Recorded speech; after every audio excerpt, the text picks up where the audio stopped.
Bonsoir, ce 15 septembre fut très automnal dans le nord de la France avec un fort coup de vent près des côtes de la Manche et de la mer du Nord jusqu'à 116 km à l'heure mesuré au Cap Grinet et dans le Pas-de-Calais. Ici, des images à Calais où le vent a atteint 98 km à l'heure aujourd'hui. Le sable qui volait est sur le bord de mer. Même chose ici du côté de Berck-sur-Mer, toujours sur le littoral du Pas-de-Calais avec les cabines de plage qui ont été fortement mises à mal. Il faut dire qu'elles ne sont pas conçues pour résister aux conditions tempétueuses. D'ailleurs, celles du Havre en ont fait les frais, comme vous le voyez. Il aurait peut-être fallu écouter la météo et les démonter au préalable. En revanche, si vous étiez dans le quart sud-est, ce fut une belle journée d'été. Ici, sur la plage du Lavandou, dans le Var, on a pu atteindre 33 degrés dans les terres du Var cet après-midi. Une chaleur qui concernait tout le quart sud-est, y compris jusqu'au nord des Alpes. Ici, on a eu des orages en fin de journée. Et du côté de la Haute-Savoie, une vue impressionnante depuis le téléphérique du Salève. Notez qu'on a relevé 28 degrés par exemple à Lyon cet après-midi. On est donc sur l'influence de cette dépression qui se décale en direction de la mer du Nord alors que l'anticyclone des Açores est en train petit à petit de se rapprocher de la France. On voit très bien ces isobars resserrés dans le nord du pays qui expliquent le vent fort avec cette dépression donc visible sur la mer du Nord aujourd'hui. Cette perturbation en fin de vie entre le sud-ouest et les régions de l'Est et puis cette amélioration qui se dessine par l'Espagne. Pour demain, ce sera donc un retour au calme pour la plupart des régions, mais avec un ciel encore assez nébuleux, notamment au pied des Pyrénées. Quelques averses encore entre la Manche et la Belgique où le vent sera encore présent bien que moins fort qu'aujourd'hui. Du vent aussi pour la Méditerranée, mais là avec un beau soleil qui perdure aussi en après-midi, mais avec un vent soutenu, des rafales qui atteindront 70 km à l'heure entre le Var et la Corse. Pour la moitié nord, un ciel qui va rester nuageux avec quelques ondées, surtout pour les régions frontalières où le vent d'ouest sera présent.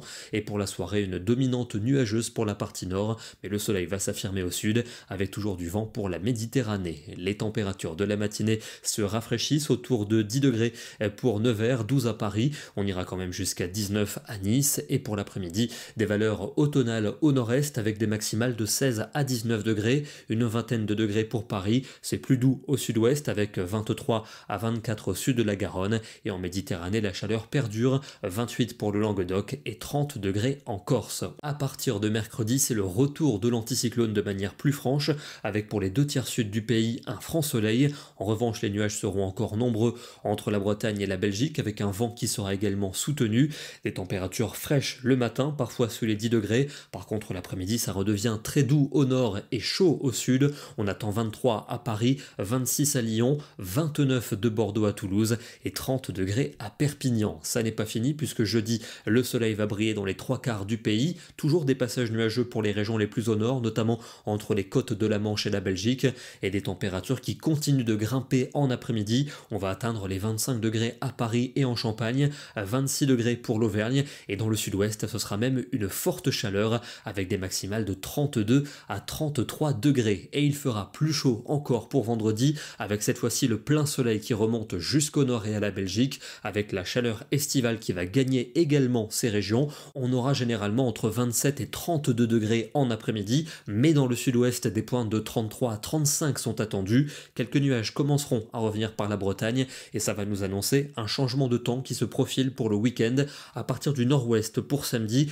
où des averses tournant parfois à l'orage pourront déjà circuler. En revanche, dans le sud et dans l'est encore du soleil et de la chaleur. On va surveiller quelques orages en fin de journée entre l'Aquitaine et les Ardennes et ce risque devrait s'étendre pour la journée de dimanche avec un axe pluvio-orageux attendu du sud-ouest en remontant vers la Belgique, des orages qui pourraient arriver dans l'est en fin de journée. La chronologie est encore incertaine, en tout cas les températures vont baisser avec cette dégradation et elles devraient retrouver des niveaux plus automnaux pour lundi avec sans doute une journée agitée, des pluies ou des orages. On vous affinera bien sûr ces prévisions dans les prochains jours. On termine dans le département de l'Isère avec ce matin ce que l'on appelle un arc blanc observé depuis la commune de Méaudre. C'est le même mécanisme que les arcs-en-ciel, mais ça ne se forme pas au niveau des nuages dans le ciel, mais plutôt avec les bancs de brumes ou de brouillard qui sont présents dans les plaines ou dans les vallées, comme c'est le cas ici. Et si cet arc apparaît en blanc, c'est parce que les gouttelettes contenues dans la brume sont beaucoup plus petites que celles de la pluie,